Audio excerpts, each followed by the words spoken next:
Hello friends, आप सबका स्वागत है हमारे परचम आईएएस के चैनल पे। तो आज 9 सितंबर है और आज जो हम द हिंदू के लेटेस्ट न्यूज़ को कवर करेंगे उसमें सबसे पहला हमारा होगा सुप्रीम कोर्ट का बयान। सुप्रीम कोर्ट ने अभी हाल ही में जो एसआईआर कानून पे ये भी कहा है कि आधार कार्ड को उसके पहचान पत्र के रूप में रखना चाहिए। तो क्या बयान है उसके बारे में हम बात करेंगे। उसके बाद सेकंड हमारा होगा केरल में जो मातृ मृत्यु दर है उसमें काफ़ी ज़्यादा वृद्धि देखने को मिल रही है। उसके बाद आज उपराष्ट्रपति का चुनाव है, हम वो देखेंगे और चीनी राजदूत का क्या बयान आया है वो देखेंगे। तो इन सभी को आज हम कवर करेंगे। तो चलिए हम स्टार्ट करते हैं। तो Bihar SIR hearing updates, Aadhaar should be treated as a valid proof for SIR exercise SC. तो इसमें ये कहा गया है कि जो आधार कार्ड को भी वैलिड प्रूफ बताया गया है एसआईआर जो है इसके प्रूफ के रूप में। सुप्रीम कोर्ट ने भारत के चुनाव आयोग को निर्देश दिया है कि वो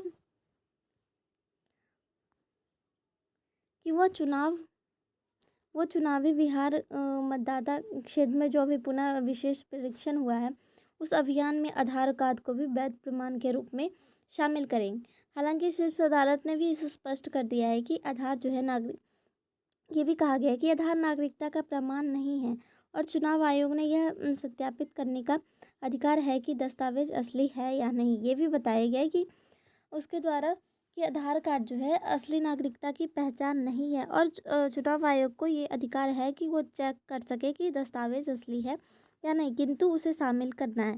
न्यायमूर्ति सूर्यकांत और जय माल्या बागची के पीठ में चुनाव आयोग को के नोटिस पर जो है जनता आरजेडी और एमआई और अन्य याचिकाकर्ताओं जैसे राजनीतिक दलों की प्रतिक्रिया पर जब विचार किया गया तो इसमें ये बताया गया, पारित किया गया और मसौदा मत सूची में 7.24 जो करोड़ मतदाता हैं उसमें से 99.5% एमआईआर अभ्यास में अपनी पात्रता दस्तावेज दाखिल किए थे।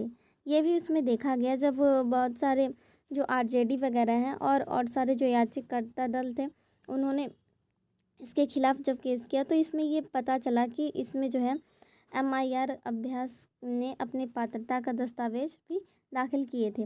अब आधार को 12वें दस्तावेज के रूप में क्यों लागू किया जाना चाहिए, इसके पीछे की क्या कंडीशन है, तो इसमें यह बताया जा रहा है कि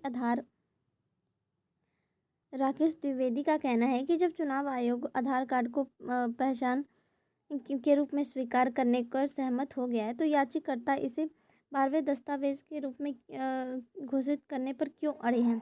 इसके अलावा ये भी कहा गया है कि द्विवेदी का कहना है कि आधार कार्ड को पासपोर्ट के समान दर्जा नहीं दिया जा सकता किंतु नागरिकता का ये प्रमाण है। इसीलिए चुनाव आयोग आधार को 11 दस्तावेजों के बराबर शामिल करे और आपत्ति कर रहा है कि जिनसे कि पासपोर्ट भी इसमें से एक बताया जा रहा है।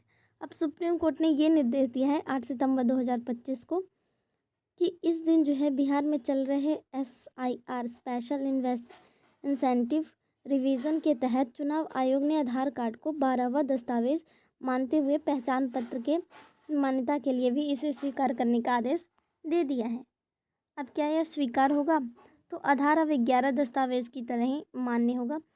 अब इसमें यह भी आ रहा है कि नागरिकत्व की प्रमाणता, अदालत ने स्पष्ट रूप से कहा है कि आधार कार्ड नागरिकत्व की प्रमाणता नहीं है लेकिन यह केवल आइडेंटिटी के उद्देश्य से ही उपयोग किया जा सकता है।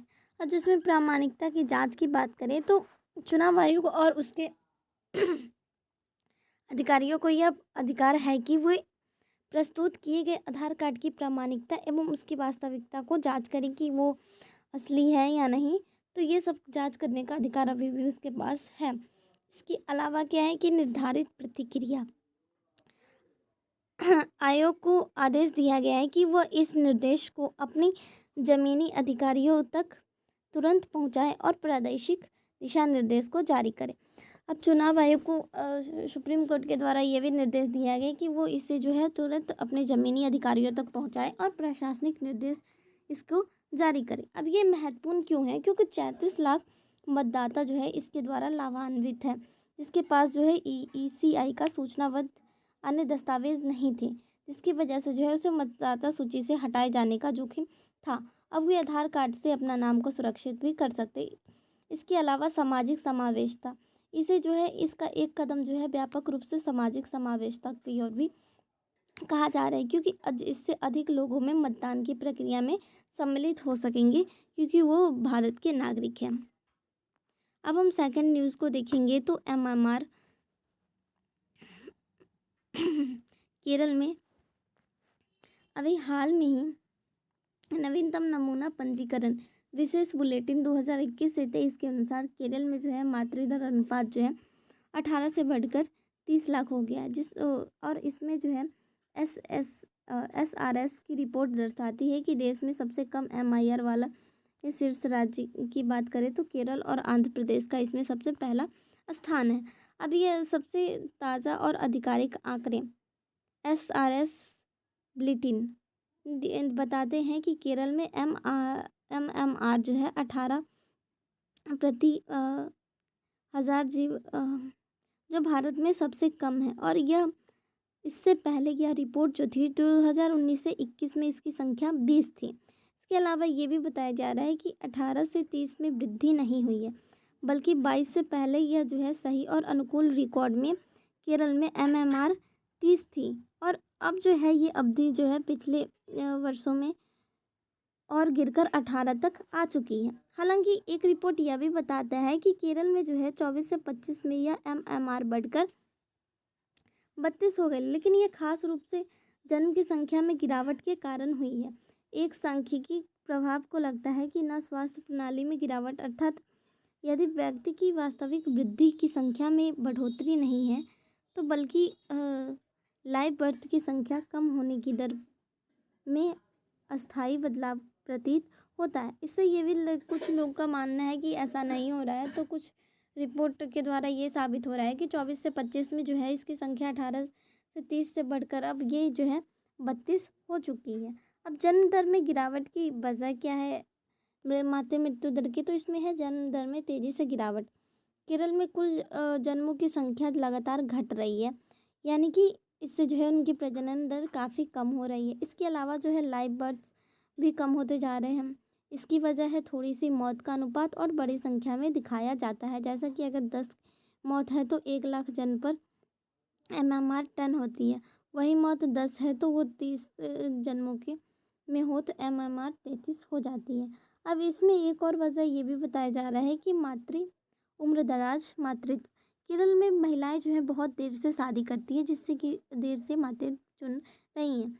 अब इससे जो है 30 से ऊपर की जब प्रेगनेंसी की बात आती है तो बहुत जटिल एवं जोखिम की अधिकता से होता है। अब इसके अलावा कॉमॉर्बिडिट जो बीमारियां हैं वो बताया जा रहा है कि मधुमेह और हाई ब्लड प्रेशर वगैरह, मोटापा, थायराइड जैसे बीमारियों की वजह से भी केरल में अपेक्षाकृत अधिक जो है ज़्यादा पाई जाती है। अब इससे जो है गर्भावस्था के दौरान इससे भी जोखिम वगैरह बढ़ जाती हैं, शुगर और इन सारी बीमारियों की वजह से भी। अब स्वास्थ्य व्यवस्था की रिपोर्ट ये बताती है कि केरल में जो है स्वास्थ्य संस्थान एवं पंचायत स्तर पर जो डेटा रिकॉर्ड किया जाता है वो मजबूत है। इसका मतलब यह है कि छोटी सी वृद्धि आंकड़ों को तुरंत दिखा दी जाती है, जबकि अन्य राज्यों में मौत को अंडर रिपोर्ट हो जाता है। अब इस पे कोविड महामारी का भी असर बताया जा रहा है और साथ ही साथ जनसांख्यिकी बदलाव। इससे निष्कर्ष ये निकल रहा है कि केरल का जो MMR बढ़ना स्वास्थ्य व्यवस्था की जो भूमिका को कमज़ोर कर रहा है, और जन्म दर, आयु एवं गर्भधारण की बेहतर रिपोर्ट की वजह से ऐसा हो रहा है।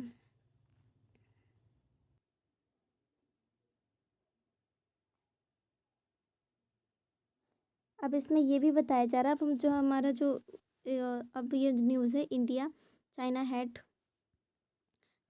China should counter unfair US tariff Chinese envoy. तो ये क्या है? तो चीन के राजदूत जो जू फेंगहोंग हैं, उन्होंने सोमवार को कहा कि चीन ट्रंप प्रशासन के द्वारा भारत पर लगाए गए टैरिफ का विरोध करता है, क्योंकि यह अनुचित है और इसे गलत भी बताया गया है। और इसके द्वारा ये भी कहा गया है कि और नई दिल्ली और बीजिंग को संयुक्त रूप से चुनौती का मुकाबला करने के लिए आर्थिक संबंधों को बढ़ाना चाहिए। तो अभी चीनी राष्ट्रपति के द्वारा ये बयान दिए गए हैं। अब इसमें क्या है तो देखें तो इसमें जो है टैरिफ का विषय भी लाया गया है। जैसे कि राजदूत जू फेंगयोंग ने इस पे जो है 50% जो टैरिफ लगाया गया इसका विरोध कर रहे हैं। और इसके अलावा ये भी कहा गया है कि अमेरिका का इस तरह का एक तरफा कदम बहुपक्षीय व्यापार को कमज़ोर कर रहा है। अब इसके अलावा बुली जैसा व्यवहार, उनका कहना है कि अमेरिका लंबे समय से मुक्त व्यापार का लाभ उठा रहा है, लेकिन अब वो टैरिफ को बैगिंग चिप के रूप में भी इस्तेमाल कर रहा है, जो कि एक बुली जैसा व्यवहार है। अब इसके द्वारा जो है भारत एवं चीन का जो सहयोग है वो भी देखने को मिल रहा है। उन्होंने दोनों देशों से आग्रह किया है कि ऐसी चुनौतियों का सामना करने के लिए आर्थिक एवं रणनीतिक संवाद एवं सहयोग की मजबूती किया जाए। अब इससे क्या इफेक्ट आ रहे हैं तो बड़े व्यापारिक टकराव का हिस्सा, ट्रंप के प्रशासन में भारत पे जो 50% का जो टैरिफ लगा है उसमें 25% जो है वो रिसिप्रोकल और 25% जो तेल के वगैरह के आयात पे आते हैं उस पे लगाया गया है। अब इससे जो है वैश्विक एवं दक्षिणी बहुपक्षीय व्यापार की संरचना भी प्रभावित होती है। इस विकास का जो व्यापार है वो युद्ध के बीच में है और चीन एवं भारत जो है वैश्विक दक्षिण का नेतृत्व करने एवं WTO आधारित बहुपक्षीय सिस्टम को बचाने वाला भी कहा गया है, क्योंकि चीन एवं भारत जो है SCO संगठन, सार्क जैसी में इसकी भूमिका काफ़ी अच्छी देखने को मिल रही है। अब अगर बात करें तो इससे संबंधों में नरमी की भी बात की जा रही है। इससे जो दोनों देशों हैं इसमें इनके संबंध में भी काफ़ी ज़्यादा एवं राजनीतिक सुधार देखने को मिल रहे हैं, क्योंकि इनके बीच जो है सीमा तनाव की आदि की समस्याएं भी देखने को मिलती है। अब जैसे कि SCO समिति में मोदी एवं शी जिनपिंग की मुलाकात, वीज़ा और टेलीग्राम जैसे रियायतों पर, तो इन सारी चीज़ों से जो है इनके बीच के जो संबंध है उसमें भी सुधार देखने को मिलते हैं। अमेरिका का आरोप, अमेरिका के द्वारा ये आरोप लगाया है कि राजदूत ने कहा है कि अमेरिका लंबे समय तक मुक्त व्यापार का भी लाभ उठा रहा है। अब इसका संभावित असर जो है वो भारत के लिए क्या देखने को मिल रहा है तो इससे जो है एक तरफा अमेरिका का टैरिफ बढ़ेगा और दूसरी तरफ जो है चीन के साथ आर्थिक सहयोग का भी अवसर मिलेगा। चीन के लिए क्या देखने को मिल रहा है कि भारत से साझेदारी और अमेरिका पर दबाव बढ़ा सकता है और ट्रेड वॉर में भी अकेला पड़ने से वो बच सकता है। अब इसका वैश्विक अर्थ पर यह प्रभाव पड़ेगा कि व्यापार के विस्तार के लिए व्यापार युद्ध का विस्तार हो सकता है और इससे जो है WTO को और अधिक चुनौतियाँ मिलेंगी। और आज का जो सबसे लेटेस्ट न्यूज़ है कि आज राष्ट्रपति का चुनाव देखने को मिल रहा है, ठीक है। तो इसमें जो 2 उम्मीदवार के रूप में उभर रहे हैं, एक है CP राधाकृष्णन जो प्रत्याशी हैं NDA के।